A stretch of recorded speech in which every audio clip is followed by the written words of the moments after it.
Assalamualaikum and morning. Hello, can you hear me? Morning, Doctor. Morning. Okay, I think we better start now. Okay. How many of you in the class? 37. 37, yeah. So we have 35 now. I think we can start. Okay, let me share the screen.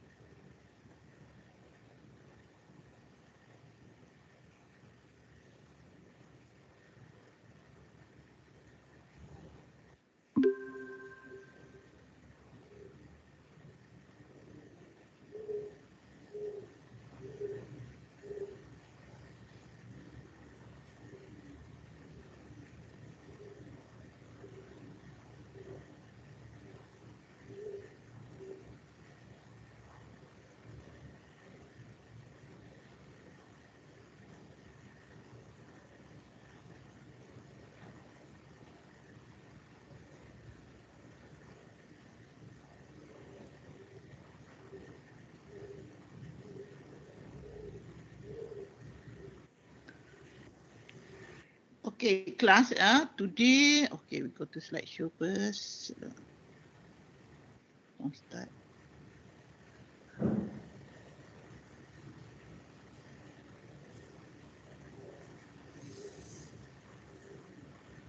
Okay, as you know, for business evaluation, we have 3 approaches. There are, what are the 3 approaches, class? Capitalization of earning method. There is income approach. The other 2? Market Approach and asset and approach. Asset approach. Okay, last week we already touched on the asset approach. So this week I will teach you on the income, or earning approach. And next week we will touch on the market approach. Yeah.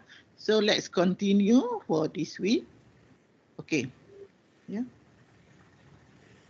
So actually, business valuation is a little bit difference only with the property valuation, yeah. So property valuation, we also have 3 approach. Yeah, there is cost approach, market approach, and the income approach. Yeah. Okay. So let's see. Yeah, under income approach, because like investment properties, which produce income in terms of rental value, yeah, for companies, they also produce income, yeah, based on, so the income would be different, yeah, in accordance with types of the business, yeah. Okay. Okay, the income approach be used when it lists the earning capacity of the company, yeah, as a factor to be considered. So for example, let's say, can you give me one type of business, class? Kayun, are you there? Ke Kayun ponting hari ni? Property. Type of business, property. So income dia daripada mana? Property lah. Daripada sewa property. Okay. Income generated from the property. Okay. So any other type of business?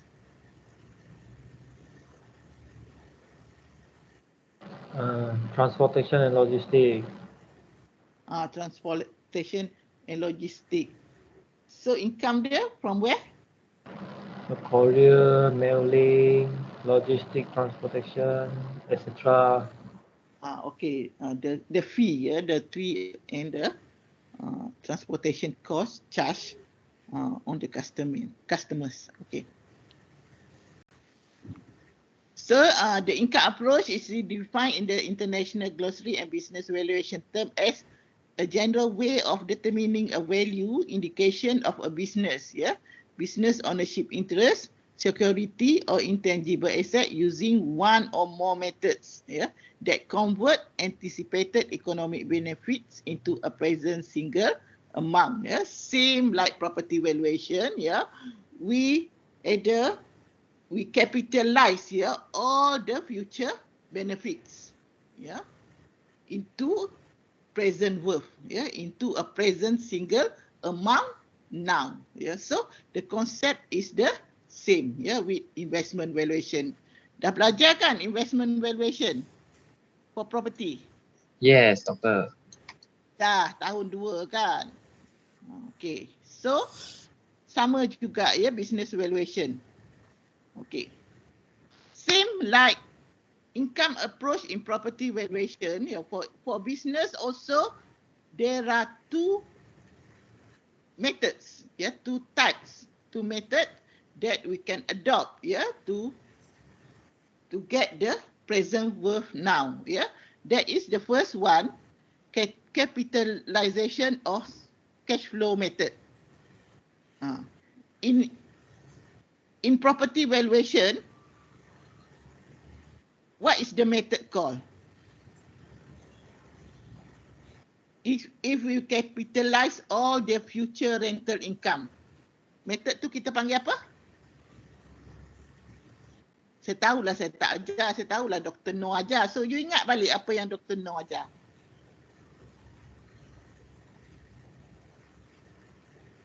Ingat tak dalam investment valuation dulu, we have two methods. First is the conventional method.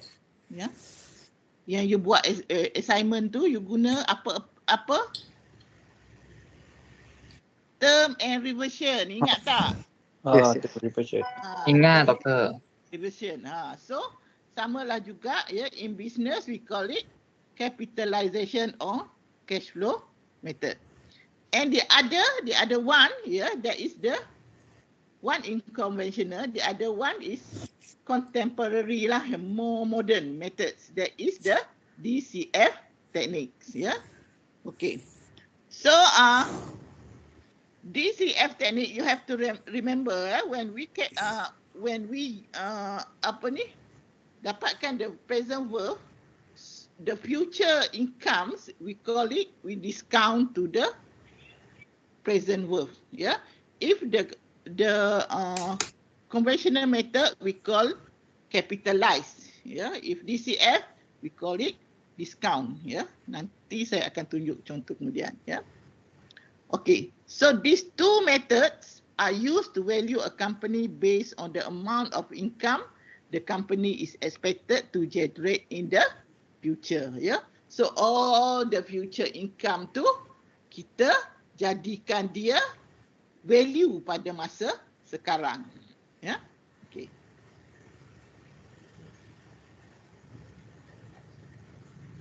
Okay.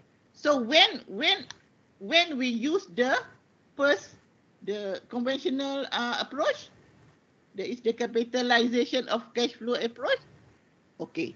We use the capitalization of cash flow method when a company is expected to have a relatively stable level of margin and growth in the future. For business, if we foresee that in the future the income growth is stable, like 4% per year, stable. So that one we can use the capitalization of cash flow. Okay. It effectively take a single benefit stream and assume that it's grow at a steady rate into perpetuity. So if you came across a company which the income have stable level of margins and growth, you can use the capitalization of cash flow methods. But then here, if the income, the income differs, differs from year to year, and you cannot say it's stable in terms of growth or keuntungan or margins. So you have to use discounted cash flow methods, because it's more flexible than the capitalization of cash flow method, because you can use, because you will arrange it every year, and the income may be increase or decrease, so it won't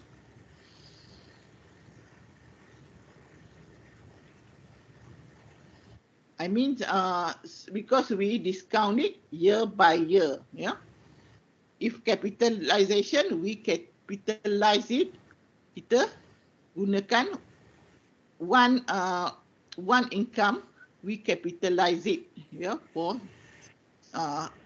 how many years, Remember the YP formula for property valuation? Ingat tak YP formula?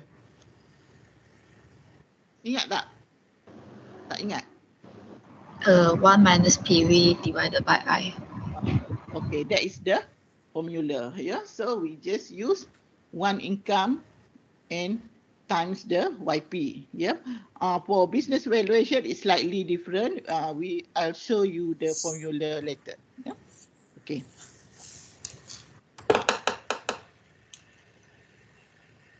Okay. This one previous literature, Olin PwC, yes. Questionnaires result shows that the income and market approach are suitable for public listed company, So income approach we for this week lecture, and market approach I will give next week, lecture. So remember, income and approach are actually suitable for public listed companies. But actually, for private companies, it's also suitable, if for market approach if there are comparisons, And for income approach, if there is a link in future, we also can use income approach. So same like the property valuations, Depends on the business, case by case basis, The income approach of business valuation, a business is valued at the present value of its future earning or cash flow. So just remember, for income approach, the concept is all the future earnings, you capitalize it or discount it to be a present value now. That is the present worth now, So the present value we get, that is the fair market value, Okay. So how to get the future earnings? So the future earning we get by projecting the business earnings, based on the historical data. So we have to look at the historical data, minimum 3 years, if possible 5 years, and then we use projection to get the earnings in the future. Okay.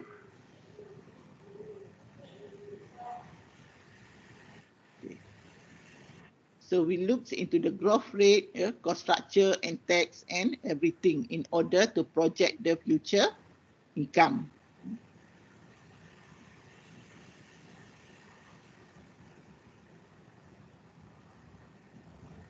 Okay, Income approach is a powerful and effective approach because unlike market approach, you have to have similar transaction, right?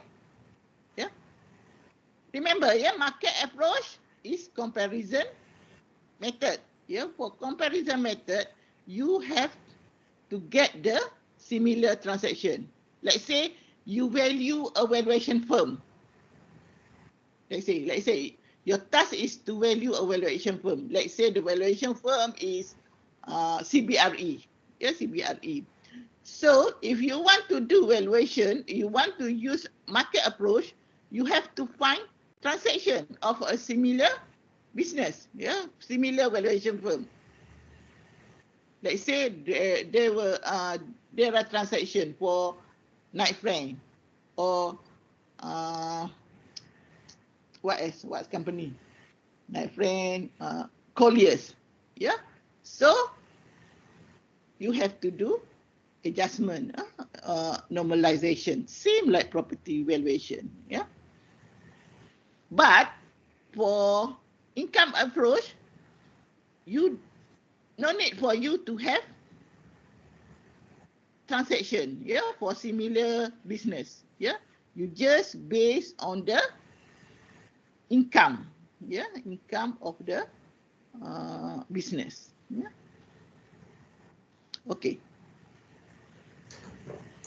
The present value is determined using a discount rate. This is if you use DCF, which reflect the required rate of return of the investor. Okay.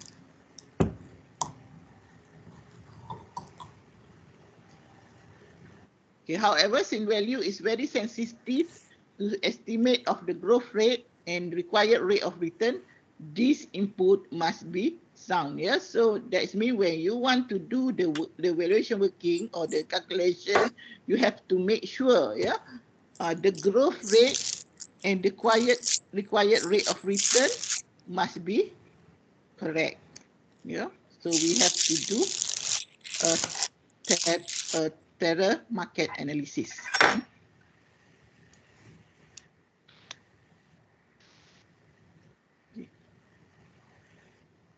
The capitalization of earning methods, yeah, is an income-oriented approach. Yeah, your friend tadi dah sebut, ya, tadi CE.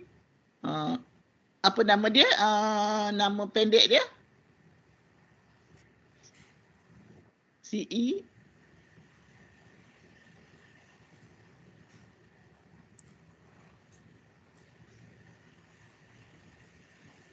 Capitalization of earning methods.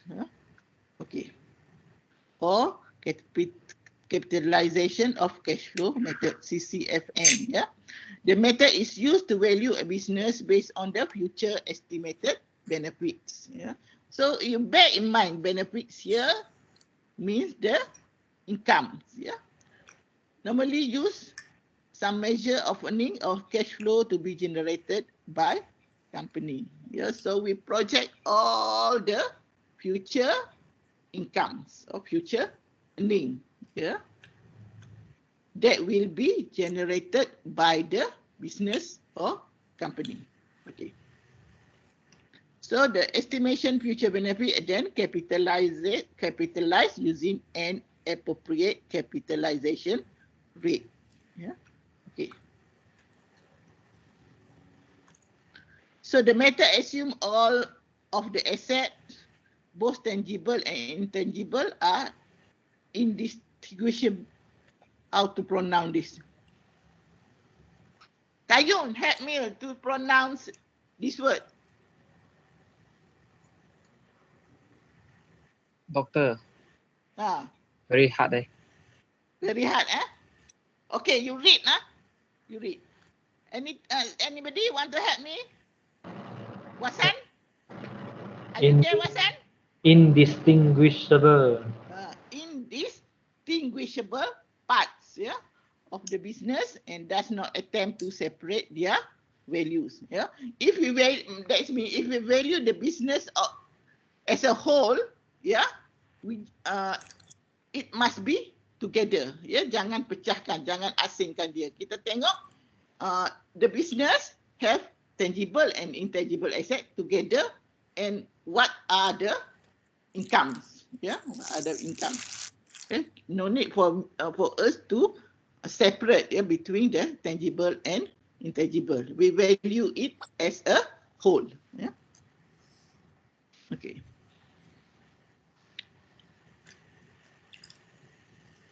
Okay. So in other words here, the critical component to the value of the business is its ability to generate future earning or future cash flow. So as a layman,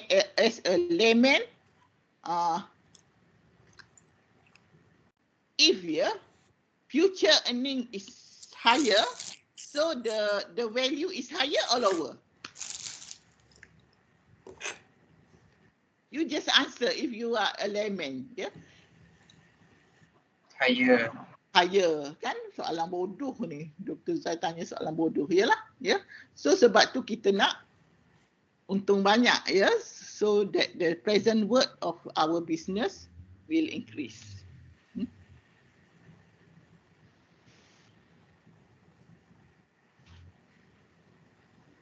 So the income method actually expresses a relationship between the followings, yeah. Estimated future benefits or earnings of cash flow, yeah. Yield, yeah. Yield is the required rate of return on either equity or total invested capital, yeah. This one is called capitalization rate, yeah. Let's say for a business, to set up a business, you need a capital, right? Bila you nak buka bisnes perniagaan, you perlukan modal. Where do you get the modal? Class. Where do you get the capital from? Bank. Okay. Bank. Lagi? Share capital. Investor. Lagi?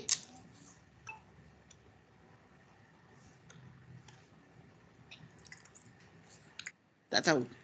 Okay. Basically, let's say you want to open a private limited company. Ya, syarikat sendirian berhad. Syarikat sendirian berhad, you tak boleh beli share. Ya, you tak boleh issue share.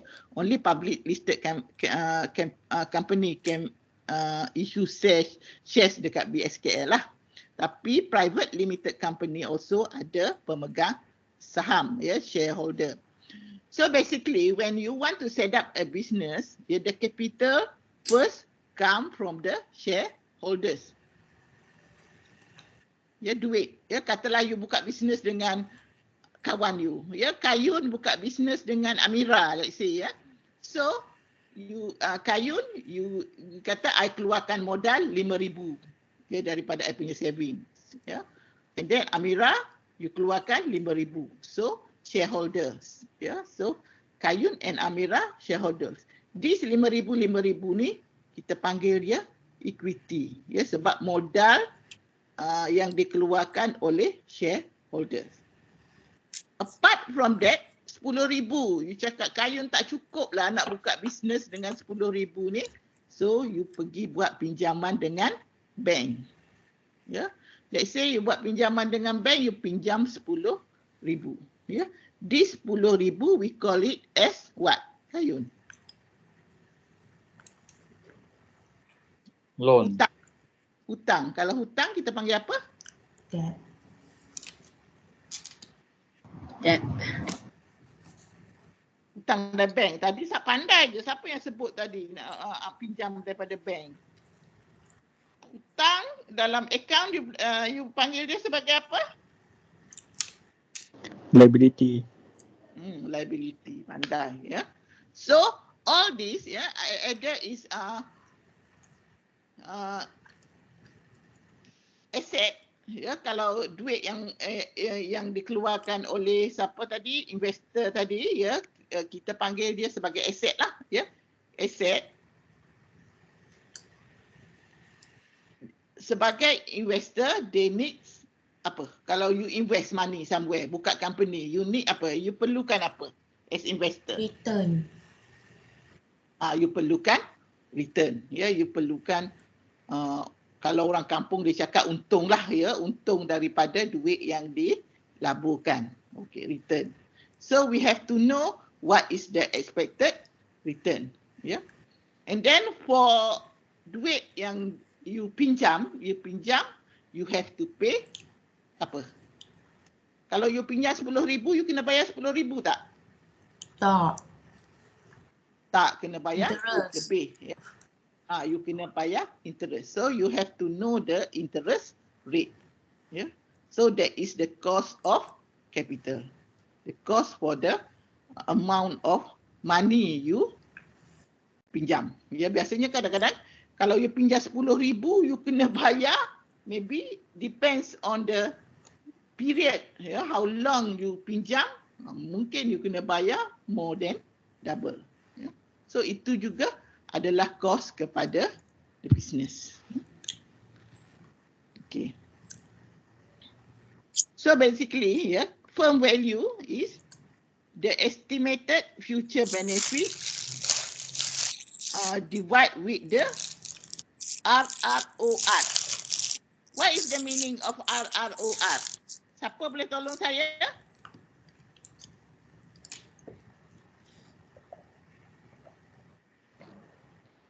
Banyak A salah satu return. Salah satu return. Tak, RROR is an abbreviation, yeah. So what RROR stand for? Required rate of return. Required rate of return. Siapa jawab tu? Ikuan. Ikhwan, okey. Betul ke Ikhwan? Ke you tipu? Dekat atas tu ada.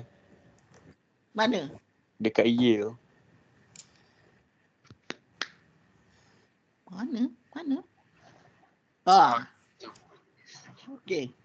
Ya, pandai ya. So sebenarnya you ingat tak formula capital value kita belajar dalam property valuation? Firm value here is capital value is equal to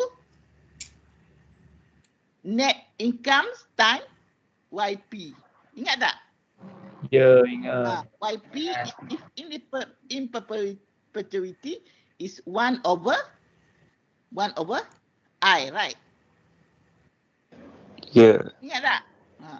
So formula dia sama sajalah, ya. So RROR ni kalau dalam property valuation is I lah, ya, yang kita pakai I to the or is yield, ya. So apa yang siapa Ikhwan cakap tadi betul lah, tapi Ikhwan tengok kat sini, ya. So kat sini maknanya the yield, ya. Okey.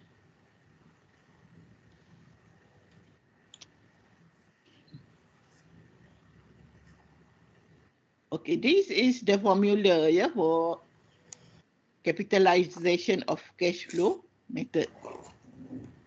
Okay. So value of the company here is equal to EPS. What is EPS? Earning per share. Earning per share, or DPS. Diluted per share kot. What is DPS?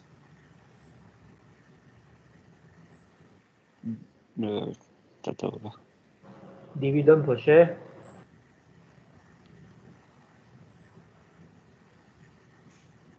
Dividend per share. Siapa yang jawab dividend per share? Lek Guan. Siapa? Lek Guan. Likuan. Betul ke? Betul, rasa. Rasa tak nak lah. You have to be apa ni? You have to confirm. Tak nak rasa-rasa. Betul. Betul lah rasanya kan? Betul lah. Betul. Dividend per share. Okey. Okey ya. Or cash flow, ya. And you times 1 plus G, ya. What is 1 plus G? What is G? Growth rate. Growth rate, ya. And divide with capitalization rate. Ya, what is capitalization rate? Is and what is R? Required rate of return. Required rate of return, yes. Sebab kalau you remember in property valuation we use I, yeah, Y, and minus the G growth rate. Ya. Kalau you tak, so this is the formula that you have to memorize. Ya, for the exam. Oh, no need to memorize because it's an open book exam kan. You boleh refer to this formula. Okay. So this is the formula. Okay, next. Okay. So this is important, yeah. Remember, yeah, that income or expenses item generated from non-operating asset and liabilities be removed. Yeah. So let's say you have to know the type of business. Let's say this company is, let's say, bagi contoh saya satu jenis company, satu jenis business.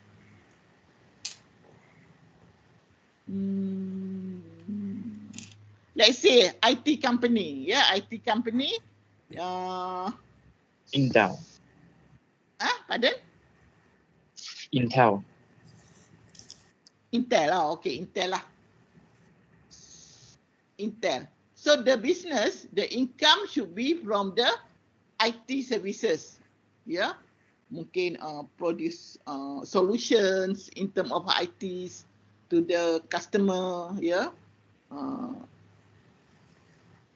Develop software or whatever to the customer, and the income should be from there. But then let's say this company also have a property. So income of the property, yeah. You dah belajar ke corporate real estate? Belum lagi? Sudah. Sudah. So income of the property tu sebenarnya is a non-operating asset. Ya. Sebab dia business dia bukan business dalam property. Ya. So you have to orang kata misalnya income daripada bangunan. Mungkin dia ada satu bangunan tapi dia duduk katalah bangunan tu 10 tingkat, ya, dia occupy for operation only 5 stories, ya. Another 5 story is dia simpan aset, dia sewakan, ya. So income daripada that thing you kena ketepikan, ya, ketepikan sebelum you buat the calculation, ya. However,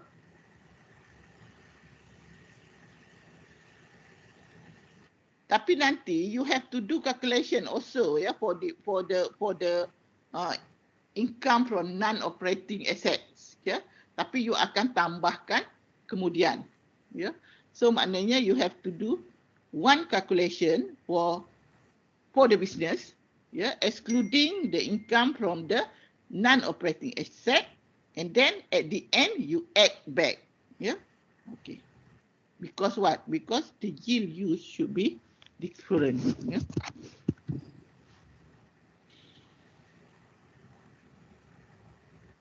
Okay.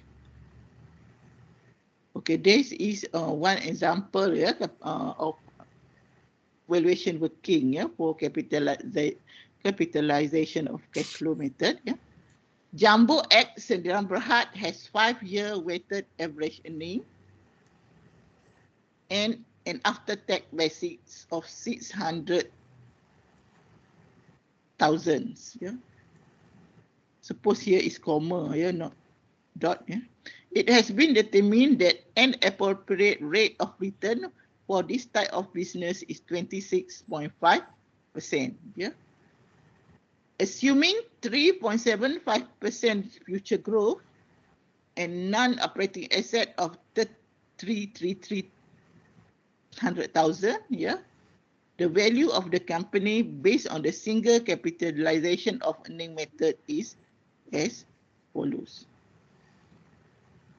Okay, so net earning, okay, net earning is 600,000. Yeah, you exclude the earning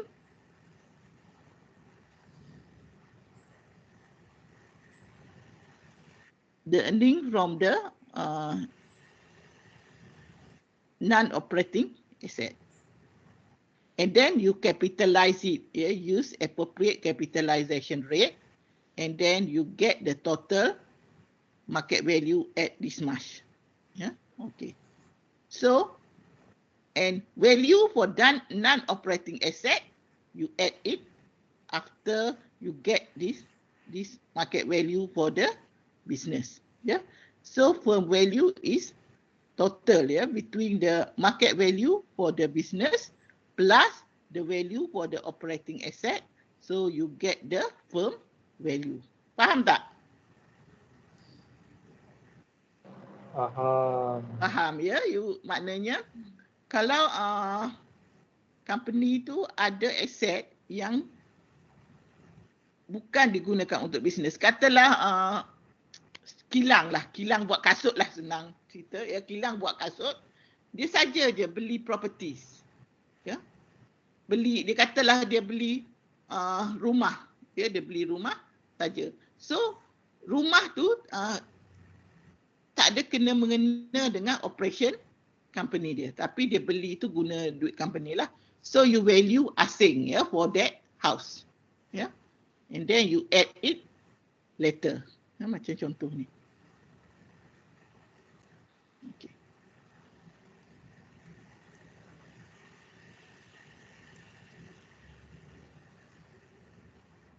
Okay, this is public listed company. Contoh, Papa and Mama Berhad provide an EPS. Apa saya nak tanya ni? Sebab saya tahu you all ni ramai tidur kan. Nama siapa saya ingat? Alia ada tak Alia? Kelas ni ada tak nama Alia? Ke second year nama Alia? Saya dah lupa.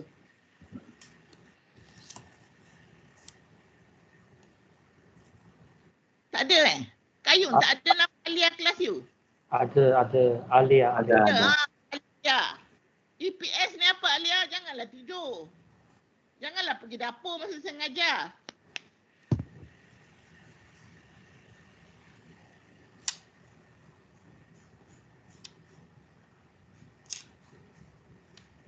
Tak ada. Siapa yang saya nak tanya?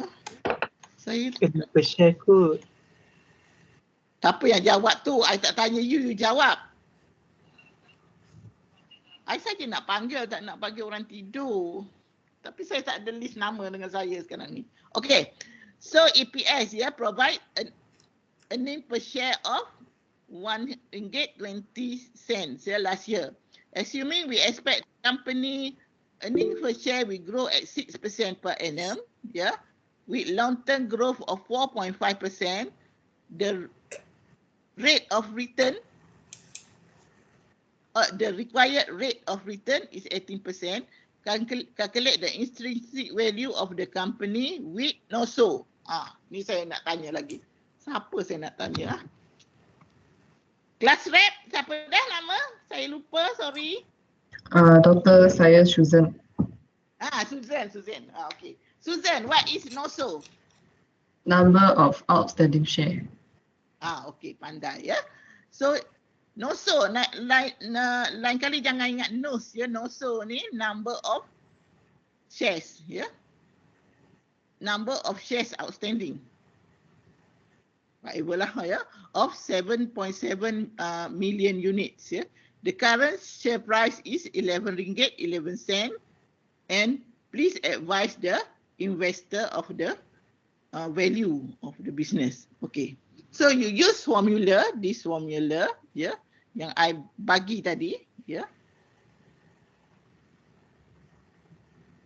Okay. Semua ngantuk kan? Cuba you kira betul tak dapat this amount, this figure. I bagi you 5 minit, ya. Cari calculator, cari pen, cuba kira betul ke tak jawapan tu.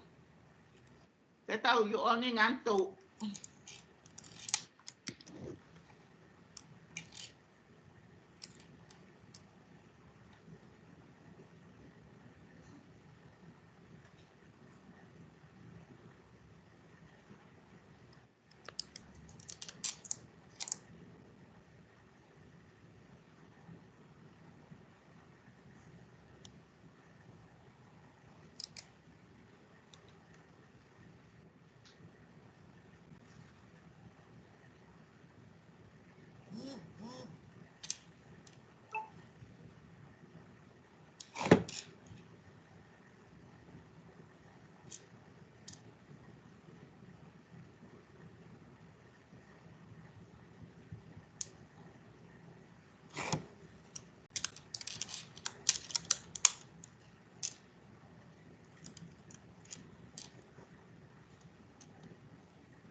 Nazri? Nazri ada tak? Ke Nazri penting kelas hari ni? Ada. Ada. Nazri kira Nazri? Nazri Tengok apa I tu? ni nak kira ni, the example ni you calculate dapat tak intrinsic value 9.39? Ya, doktor. Izzat, Wani, Wida, saya dah dapat dah nama semua orang Lepas ni saya panggil, you jangan tidur lagi Fazliana, Sui Jong, Amira, Shira, Hafizuddin, Saliza and so on and so forth. Please jangan tidur sebab saya tahu ada student yang dia masuk je, lepas tu dia pergi tempat lain dia pergi makan, dia pergi tidur, dia apa, dia tinggal je laptop dia on. Ada tak buat macam tu? Tak buat macam tu. Hafizuddin, you ada tak Hafizuddin? Ke Hafizuddin partner kelas hari ni? Ada doktor. Ada. Okey. So dah kira tak? Dapat tak value dia RM9.39? Guna formula yang diberi.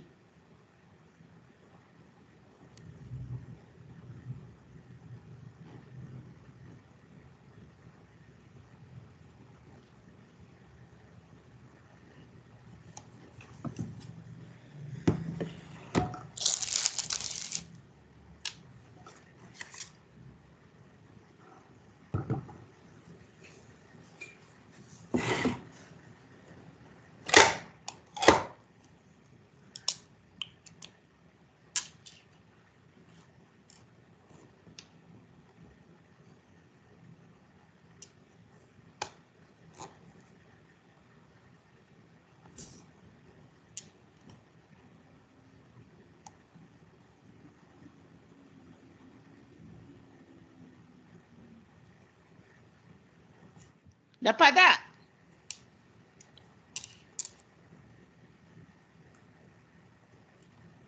Dia guna formula tadi, formula ni ya. Nak tanya, yang formula dalam example tu dia salah kan? Sepatutnya nak 1 tambah G kan? Formula ni 1 tambah G lah ya. Kalau G tu 4, maknanya 1.04. Okey.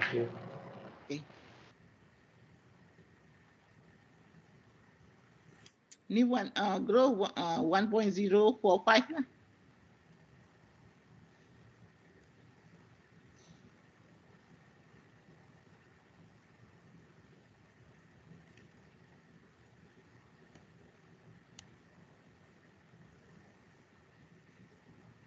Okay, this is the formula.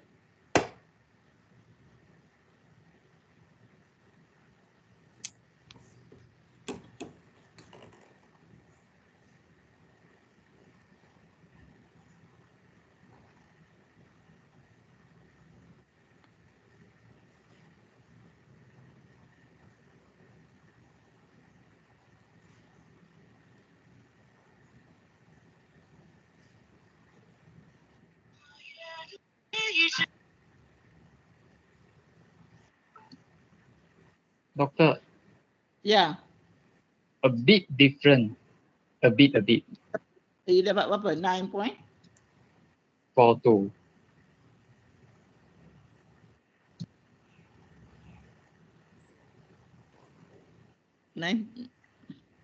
Kenapa dapat a bit different? Let me calculate. Okay.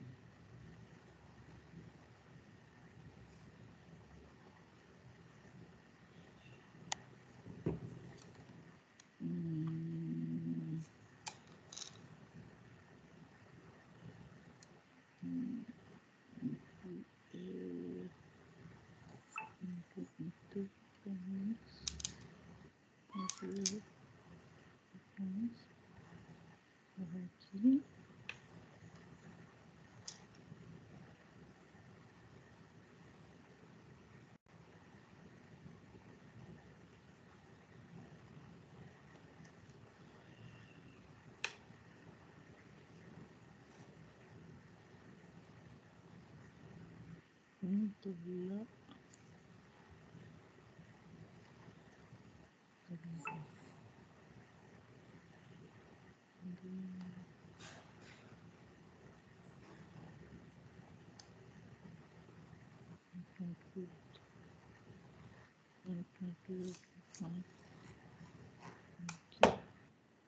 Doktor, I rasa yang dalam slide tu intrinsic value sepatutnya market value kan. Kerana kita guna firm value divide by dia punya nosor, kita dapat 9.39.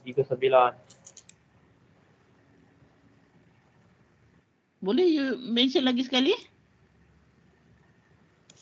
Hello, siapa yang cakap tadi tu?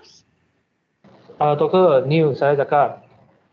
New. Okay. I rasa yang dalam slide ni dia intrinsic value dia guna mungkin salah word. Sepatutnya market value. Kerana firm value yang kasih ni tunjuk sekiranya kita divide by dia punya nosor yang itu 7.7 million unit tu, kita dapat dia 9.39. Tapi intrinsic value yang kita calculate kita dapat 9.42.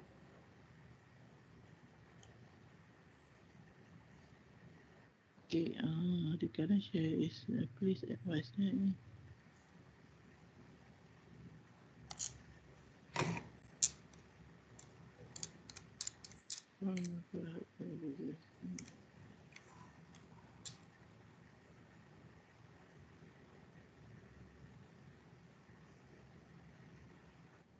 Okay, let me see. 777 kosong 123 123 sekejap 7 kosong haki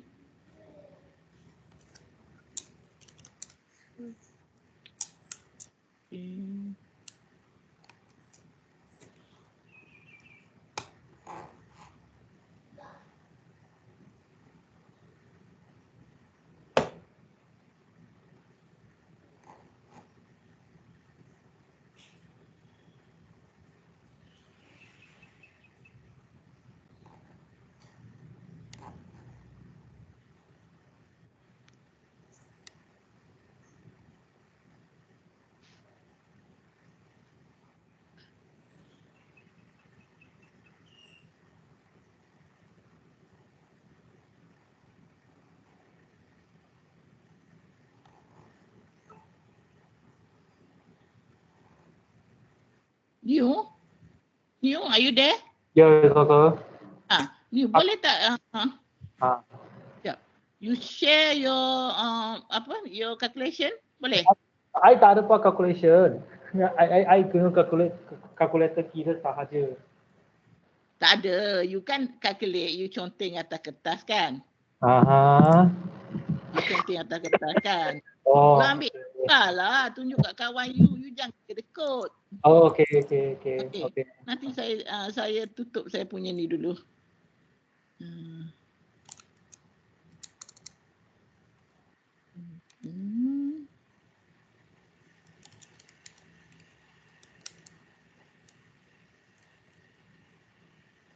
Okay, I stop presenting. You show your calculation. Okay. Saya kacau ya, doktor. Saya tahu ramai orang ngantuk ni, ya.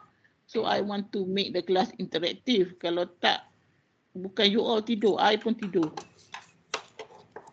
Oh, doctor, can I share? Okay. Tak apa. New sudah share. Kayu share. I belum sedia punya. Kayu tak sedia, kayu share.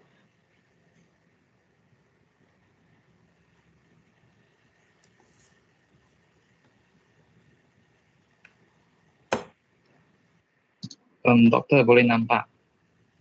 Boleh. Okay.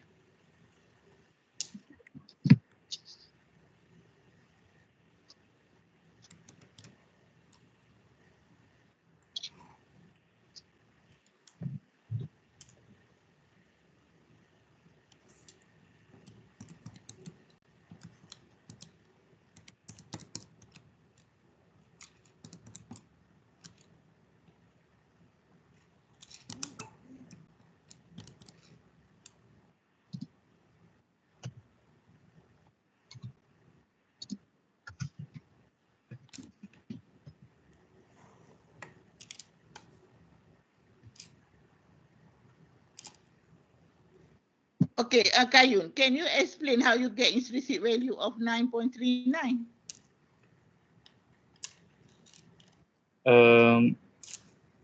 If I use the firm value divided by the no-so, then I will get the intrinsic value 9.39. Okay. Yang highlighted one. Okay. Apa ni? New, I want you to explain to your friend. Oh, Doctor, okay. Actually, I have two Yeah. opinions regarding this question because first one, like Gayu explained, when we divide the firm value with the no-so, we can get a value of 9.39. But Okay. but then that one, I'm not sure because like normally if we think of a market, when we divide the no-so from the firm value, normally the price will be considered as market value, not the intrinsic value. So first case is whether the terminology, the intrinsic value here mentioned wrong, supposed to be market value. The intrinsic value we calculate is 9.42. That means Okay. that the market value is undervalued.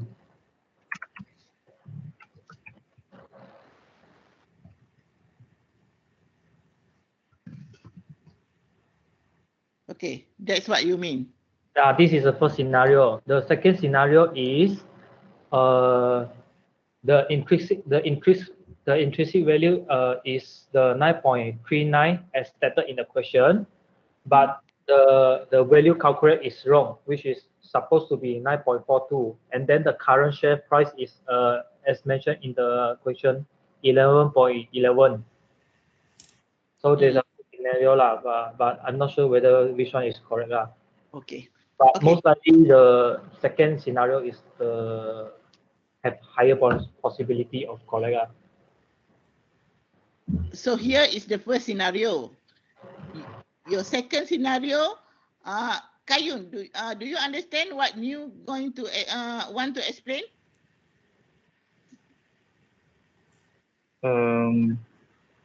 He said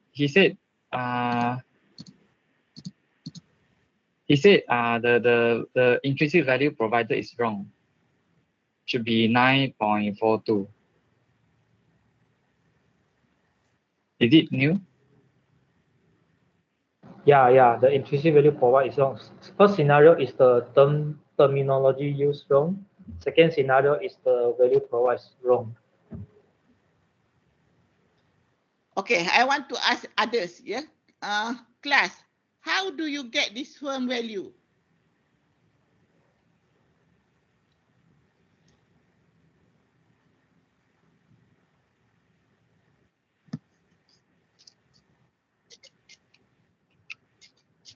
I tahu soalan tu sangat simple, tapi I nak tahu.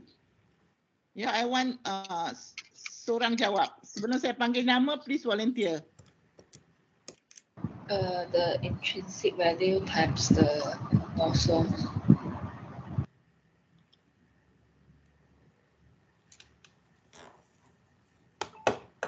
Okay. So how do you get this intrinsic value, 9.39?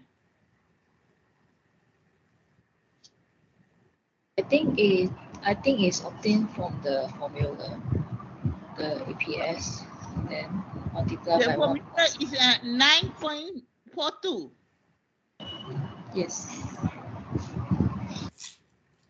But here is 9.39. Doctor, I think the 9.39 get from the firm value divided by no-so.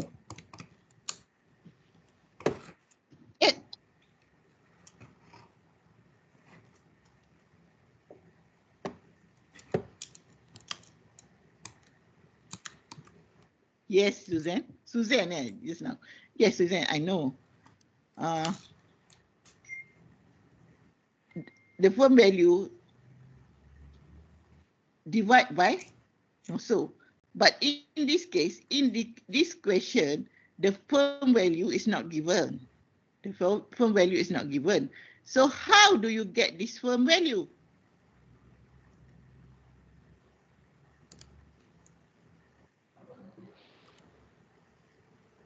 Because from the calculation,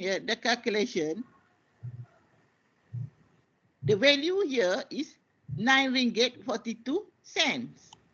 Betul tak? Betul.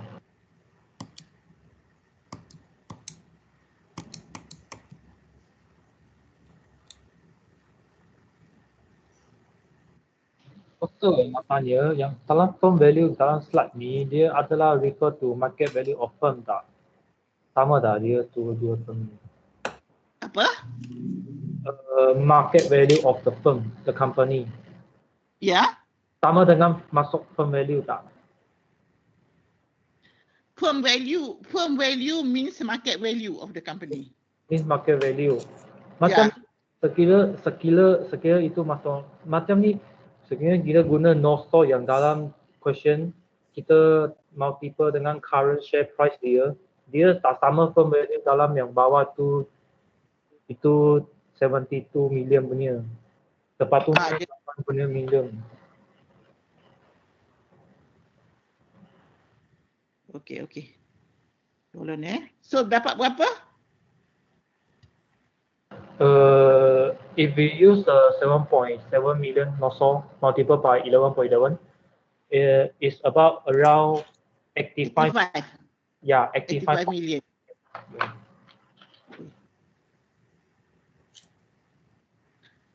So the firm value here is the intrinsic value.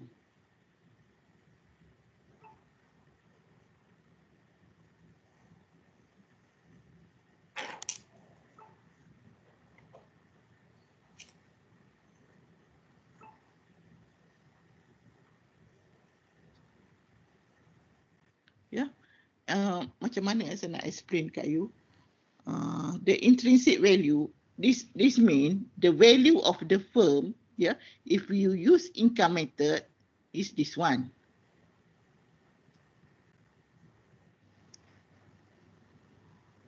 But this is the current share price.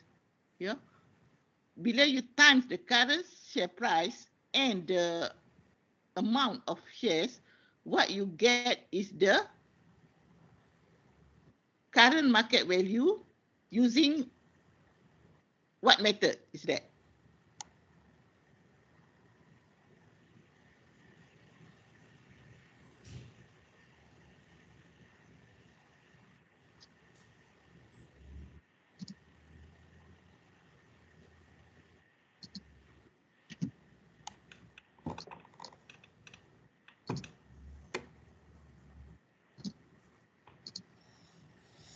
So actually this firm value here. Okay, tulis dulu.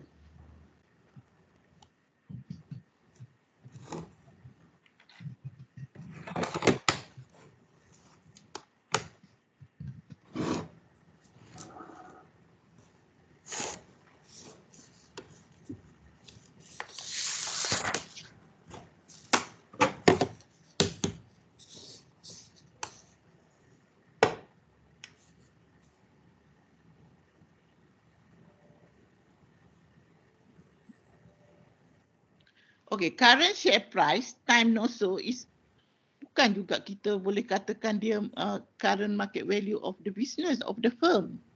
Ya, itu sebenarnya itu adalah cakap asset mungkin juga. What is the term? Market cap. Market capitalization. Market cap. Betul. So, dekat sini, here, firm value here sebenarnya kita nak cari the value using the income method. So, here, RM11.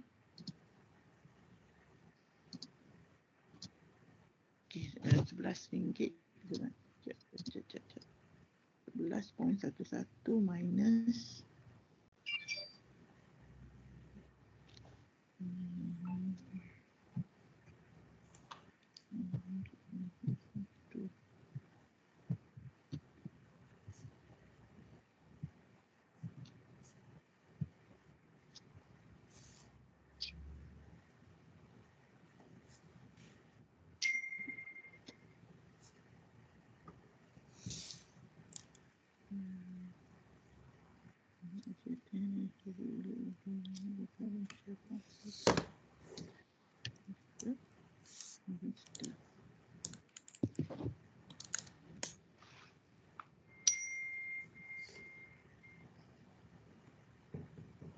Okay, I think dekat sini maybe salah kira lah, ya. RM9.42 ni is actually RM9. Is actually RM9.42, not right RM9.39. Yeah. So the intrinsic value, yeah, using income method of valuation is RM9.42. Yeah. So the firm value you have to times RM9.42 time the NOSO, yeah, 7.72 million. So the firm value should be 70. Okay. Cuba you kira Kayun. So nanti saya betulkan slide.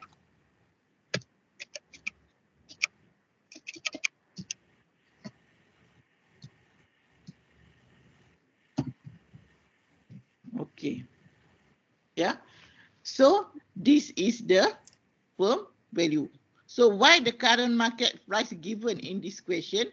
Because the question want us to advise the investor. So in this case, yeah, the market cap based on the numbers of shares is 85 million something. So you have to advise the investor. That means the investor is the purchaser lah, ya, purchase the investor, purchase buyer or purchaser of the shares. Yeah. So in this case, how are you going to advise the investor?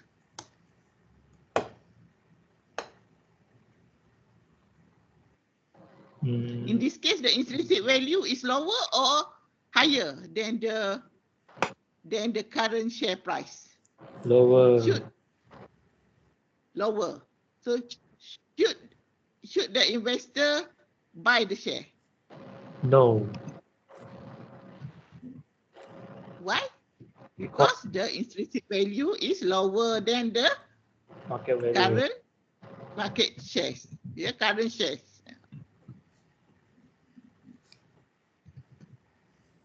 So you advise lah the investor accordingly. Yeah, advise the investor according to your calculation.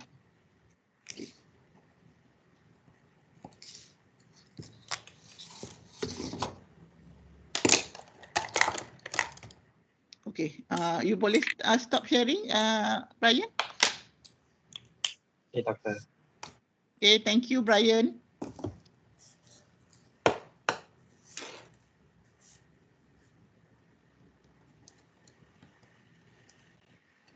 Okay, let me continue, yeah.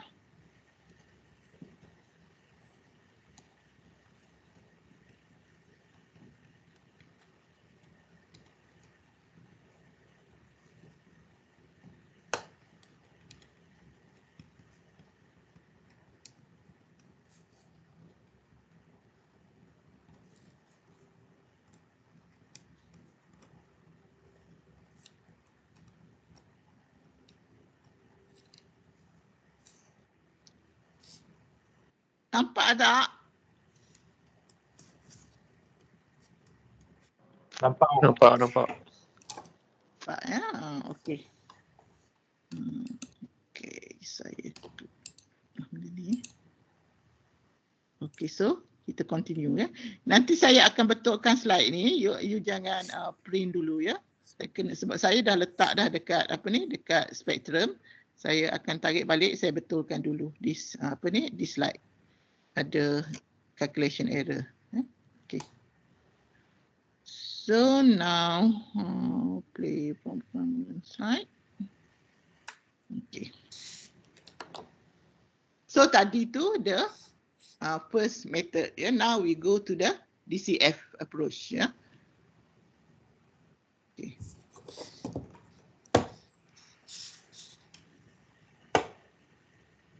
So sometimes DCF method is also called discounted earning method. Yeah, Kalau yang tadi capitalization, ingat ya, the difference in term.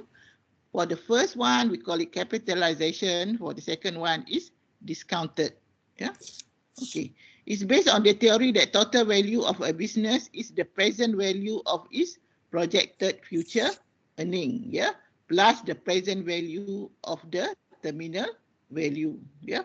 Because the business, when we do calculation, we assume that it will operate until perpetuity. Yeah.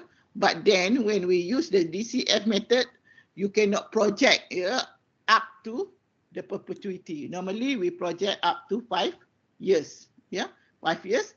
And then in the 6 years, we calculate the terminal value. Yeah, okay.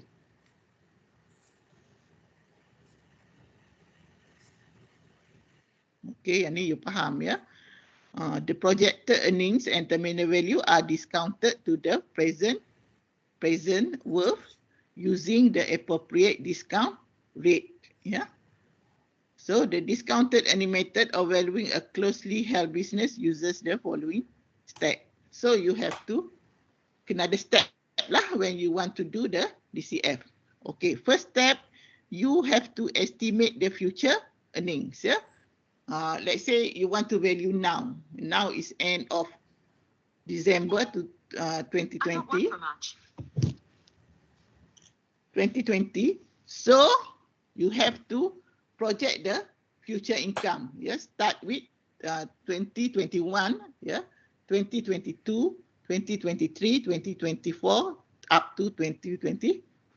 Yeah, and after that, when we want to calculate the terminal value, we assume no growth.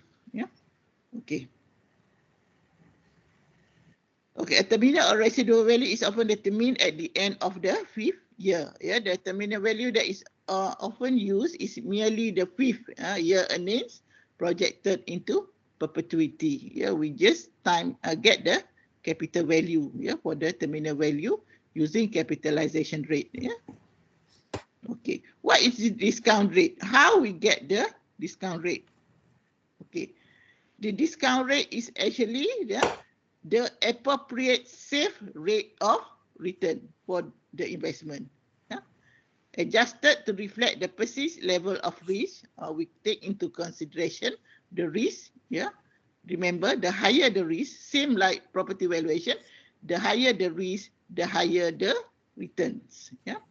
The estimated future earnings and the terminal value are then discounted to present using the determined discount rate and sum up together. Yeah, the resulting figure is the total value of the business using this method, DCS method. Okay.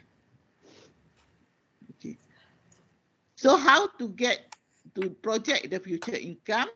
You have to review and validate the historical data. Yeah, so you have to study the past 3 to 5 years financial statement. Yeah. Okay.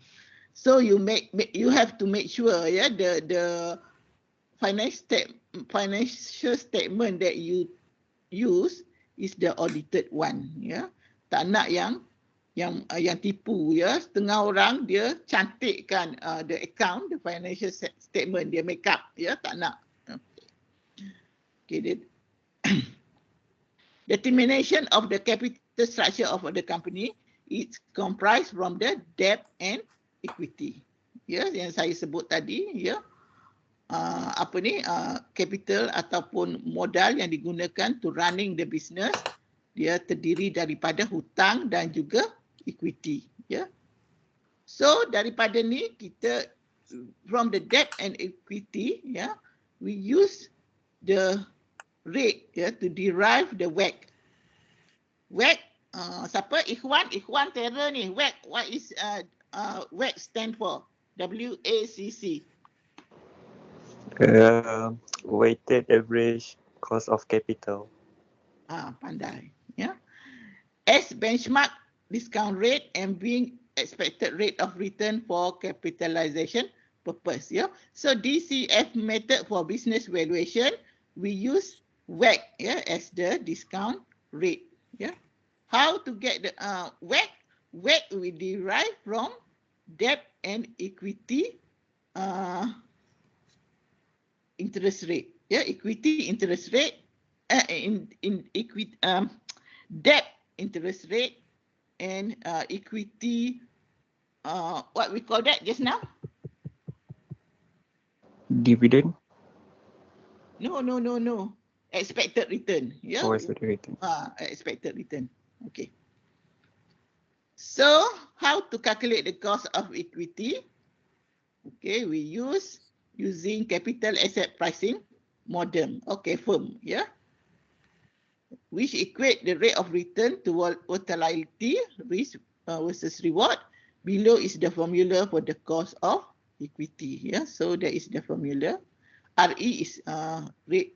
Yeah, for equity is equal to RF. Yeah, the risk-free rate. Yeah. Di biasanya kita ambil yang very safe return, ya, macam bond kalau US, ya, treasury bonds. Kalau Malaysia kita kena tengok Malaysia lah. And then plus beta, ya, beta is the equity beta. So times RM here is annual return of the market or market risk. And minus RF again the risk-free rate. Yeah, okay. So this is one example. Yeah, is risk-free is 3.5%, beta is 1.7, market risk is 7.8%. Calculate cost of equity. I think you can calculate. Yeah, if using this figure. I think you all calculate afterwards lah, ya. Takut masa dah tak cukup. Ya. Okay. That the first one is cost of equity. Now cost of debt. Because we know WACC, we have to look into both, ya. Okay. The cost of debt is the yield on the firm debt. Ya. Kalau kita kata interest rate lah, ya. Simply multiply the cost debt with the proportion of debt in company capital structure. Yeah, the cost of debt needs to be multiplied by 1 minus tax rates. Yeah, because interest payment on debt are debt deductible. Kalau you remember, kalau peristable, ya, peristable, yang calculation YP yang dual rate inclusive tax, you akan ingat, ya, this 1 minus tax rates ni ada dalam formula tu, ya. Okay. So the formula for the cost of debt is 1 minus tax rate times cost of debt, ya. So you get the rate, ya. So let's say cost of debt is 7.5%, tax rate is 26%. Where do you get the tax rate? Class. From business tax. The corporate tax, yeah. Corporate tax. Corporate tax of the company. Yeah. Sometimes the corporate tax ni berbeza, ya, dari satu company dengan satu company. Ada setengah-setengah company dia dapat insentif, ya, because of the nature of business, maybe tax dia lower than the normal corporate tax. Okay. So nowadays I think in Malaysia, ya, the normal corporate tax is 24%, kan? Betul ke tak? Yang ni kalau you nak check the corporate tax, senang saja. You pergi website LHDN, ya, dekat situ ada dinyatakan. Kalau tak silap saya 24%. 24. Okay. Okay, so kita dah faham how to get the yang tadi debt and equity. So kita tengok the WACC definition, ya. So a firm weighted average cost of capital represent its blended cost of capital across all sources, ya, including common shares, preferred shares and debt, ya, equity dan juga debts, ya. Okay. Shares ni apa? Shares ni sebenarnya adalah modal yang dikeluarkan oleh semua pemegang saham or shareholder. So that one we call equity, like I explained just now. Ya. And debt ni semua faham lah, hutang. Ya. Hutang, apa yang company tu hutang daripada ceti ke apa ke semua kira. Ya. Okay. So the cost of each type of capital is weighted by its percentage of total capital and they are added together. Lepas ni kita tengok ya how to calculate ya. Okay, so WACC is used as the discount rate. Ya, remember. Apa yang student selalu buat silap sebelum ni ya. Kadang-kadang ada setengah student tu dia tak tahu ya, dia ambil WACC ni daripada interest rate. Salah lah ya, ataupun cost of debt salah. Ada setengah tu guna WACC ni expected rate of return for the equity. Pun salah juga ya. WACC ni sebenarnya average of the two ya, average of the expected return for equity and also the cost of capital for the debt, hutang ya. Okay. So this is the figures. Yeah, how we get the weighted average cost of capital. Yeah. So cost of equity. Yeah. We use the formula. Yeah, we got the cost of equity. Yeah. And then cost of debt. Yeah, we use the formula. Yeah, I given you just now. And we got cost of the debt. And we plus this, we get the average, yeah, average, and that is actually the weighted average cost of capital, yeah. Okay, faham tak? Faham tak kelas? Faham kan? It's very straightforward. Okay. So this is the WACC formula, yeah. We combine together, yeah, the equity and the debt. Yeah. So we just remember this formula and then this is the example, yeah. Equity this much, cost of debt this much, debt this much, tax shield this much, risk this much, market risk this much, and beta this much. So you can calculate the company WACC.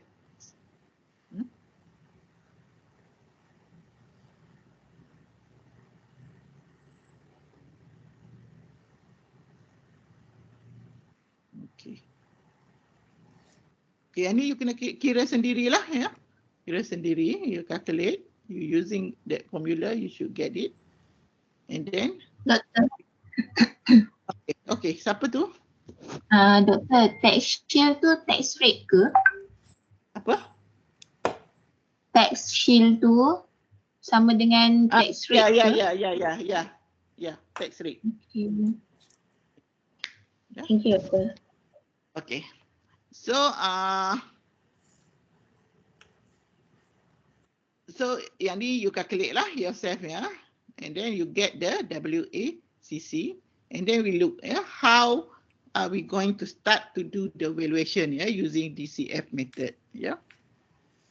So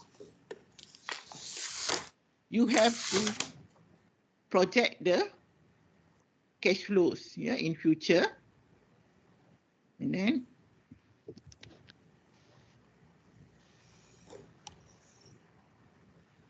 this is the first step, yeah.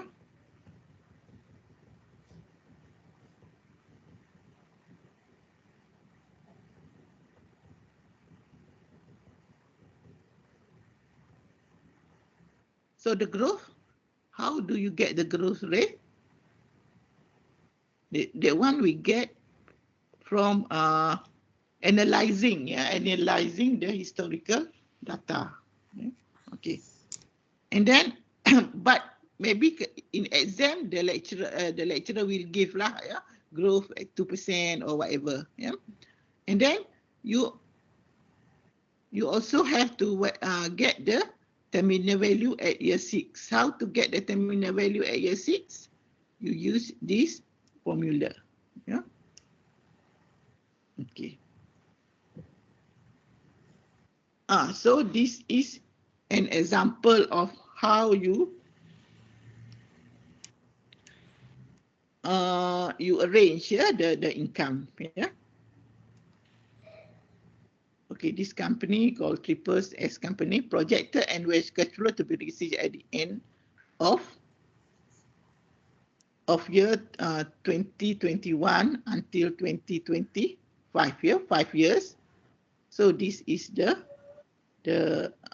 cash flows for every year. The WACC is 25%. This one given. Kalau this one given, okay, you tak payah calculate. Dah diberi.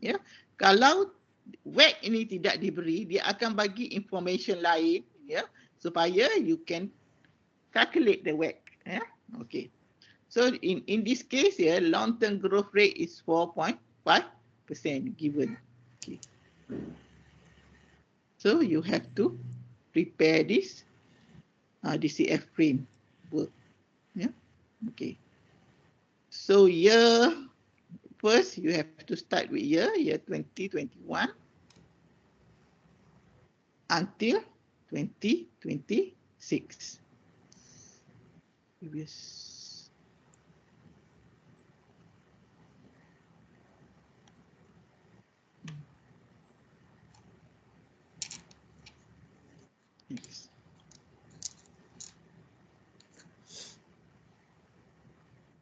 Okay, this one projected, and this one how to get year 2026 free cash flow. Previous. In this case, not given kan?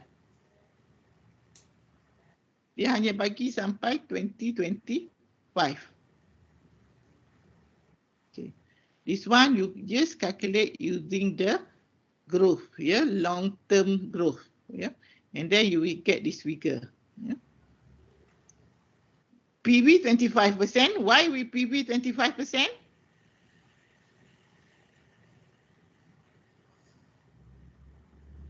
WACC. Because the WACC given at 25%. Kerja you dah senang given. You just use the WACC given 25%. And you calculate the PV here. Okay. So this is 1, 2, 3, 4, 5, and 6. Okay. The terminal value. You have to calculate the terminal value using the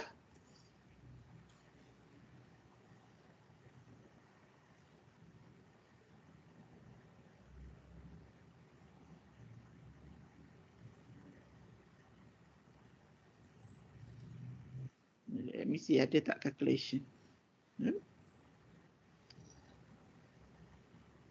Using the actually we use the capitalization, the capitalization rate. Okay. And then here you get this figure sini. I rasa you dah faham kan how to calculate this DCF. And then you up all the PV, sum up 1 to 6, you get this 540,910 ringgit 5 cents. Okay. Previous.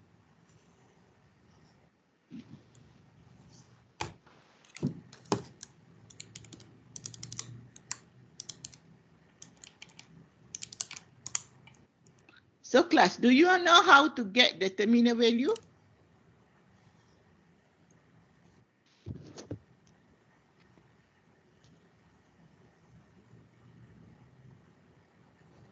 Guna formula. Kali berapa? Itu free cash flow kali formula tu 1 plus growth rate over WACC minus long term growth rate. Selepas dapat multiple tu kali dengan itu free cash flow, kita boleh dapat terminal value.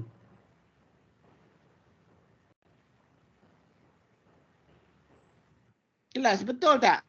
Siapa yang jawab tu? New New. ke Kayun? New. Ya. You dua orang je jawab. Yang lain mana? Betul. Betul ya. Guna formula yang saya bagi tadi. Saya malas nak pergi naik balik, turun balik ya. Use that formula ya. Dengan you guna cash flow yang mana? Which cash flow? The last one. Amira tolong jawab. Which cash flow you ambil? Tolong sebut. Yang tahun last. Berapa? Tahun last. Iyalah. Tahun last. Tahun last tu berapa? 155. Okey, 155,000 ya. Okey, So bila you dapat the cash flow for all the years, yeah. And then you get the terminal value, yeah. And then you PV.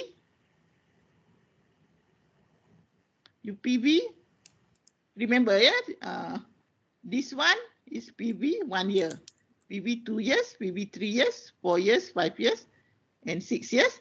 You get the PV for every year. You sum it up and you get the total value. Yeah, the total value here is the firm value. Remember, yeah, for the final year, you get the terminal value. You remember, you have to add with the income in year 2026. Yeah. Sebab in valuation, we assume the income we get at the end of the year. Yeah. So macam ni, the terminal value is at the end of year 6. Yeah. So you kena campurlah dulu income for the year 6. That's why kita dapat the total 945, 1 to 1. Yeah. This amount, add this amount, and after that only you PV. Okay. Faham tak? Faham tak? Faham, doktor. Faham. Kalau faham, I think that's all for today. For the calculation, yeah, I wait until I teach you the market, and then only I give tutorial question for to value business property. For next week on Monday, we will have tutorial. That one we will discuss on the ratio. Okay. First, yeah.